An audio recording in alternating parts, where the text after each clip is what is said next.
Hello friends, welcome to first division classes. आज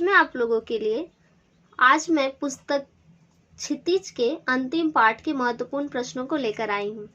तो पाठ का नाम है संस्कृति और इसके लेखक हैं भदन आनंद कौशल्यायन। इसके लेखक कौन है? भदन आनंद कौशल्यायन। और पाठ का क्या नाम है? संस्कृति। ठीक है।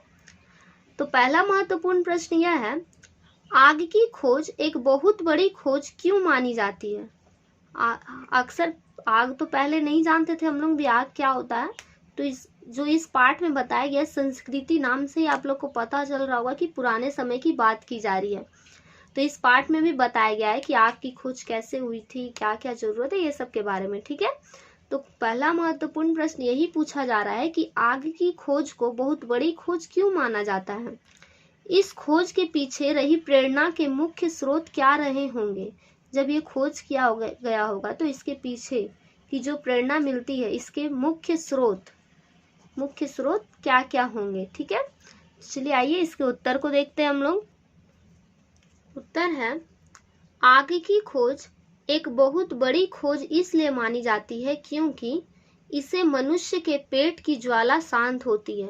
इसलिए इसे बहुत बड़ा माना जा रहा है क्योंकि मनुष्य के पेट की ज्वाला का अर्थ यहाँ पे हो रहा है जो भूख लगती है। ठीक है।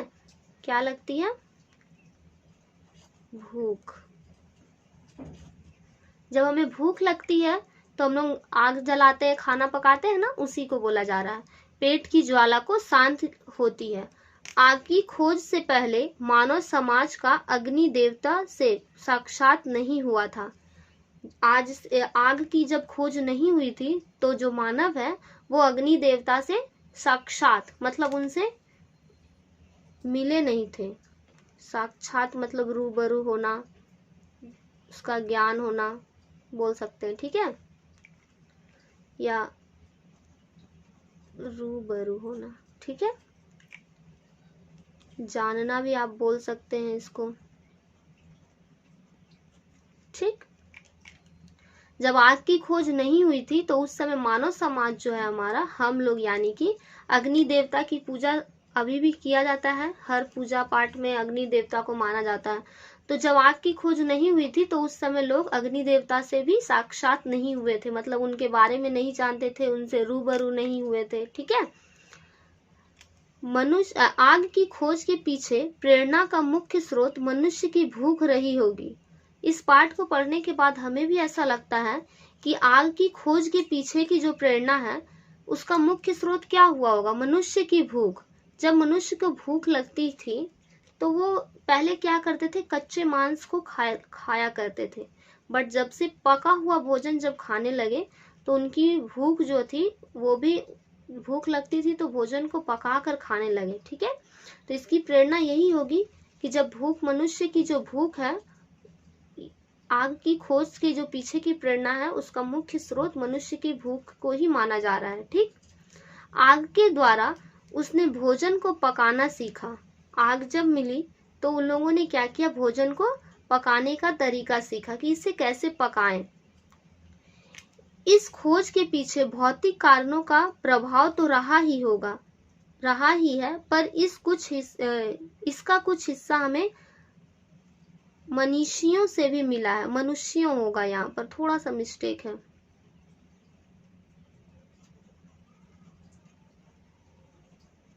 मनुष्यों। ठीक है।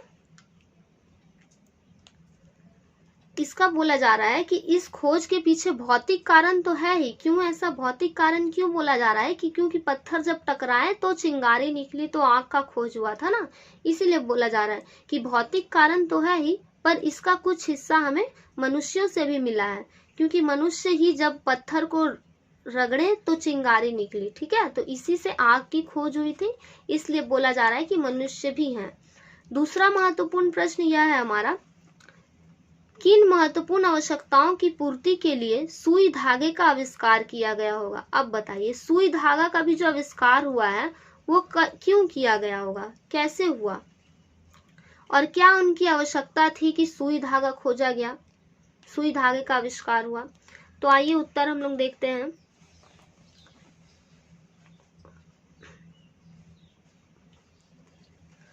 अपने तन को ढकने के लिए, स्वयं को गर्मी और सर्दी और नंगेपन से बचाने के लिए सुई धागे का आविष्कार हुआ होगा।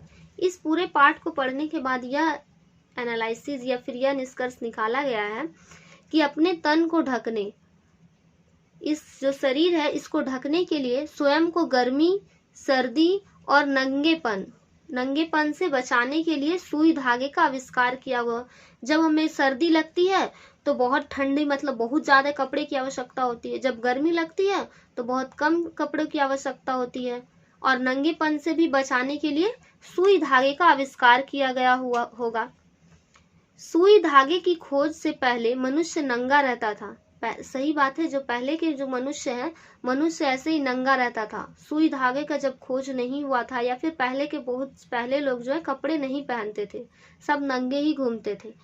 जब सुई धागे का खोज किया गया, धागे से सुई से मतलब जब कपड़े बनाने लगे तो लोग कपड़ा पहनने लगे। सर्दियों से जब सर्दी का मौसम आता था तो लोग इधर उधर ऐसे ही छिपते थे, ठंड के मौसम में भी कपड़े नहीं पहनते थे, गर्मी के मौसम में भी कपड़े नहीं पहनते थे पहले।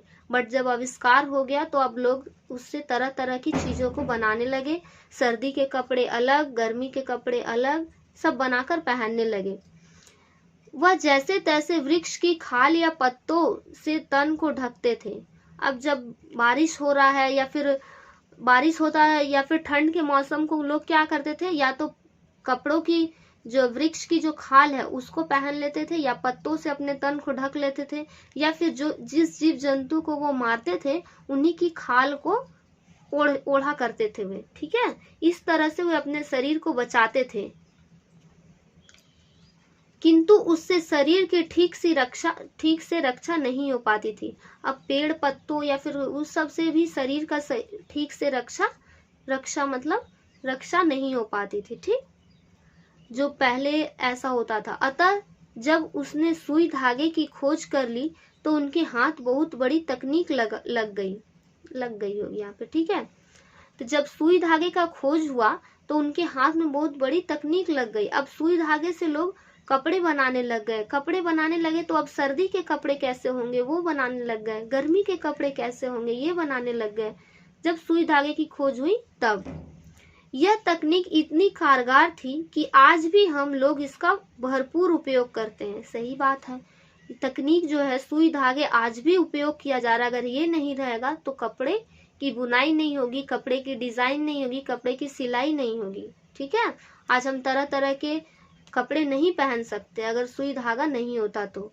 ठीक है, तो इस दोनों प्रश्नों को अच्छे से मैंने आपको इसके उत्तर को समझाया है। आशा है कि आप लोगों को भी अच्छे से समझ में आ गई होगी।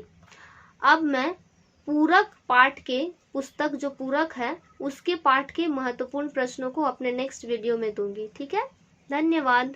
तब तक के लिए बाय बाय, टाटा।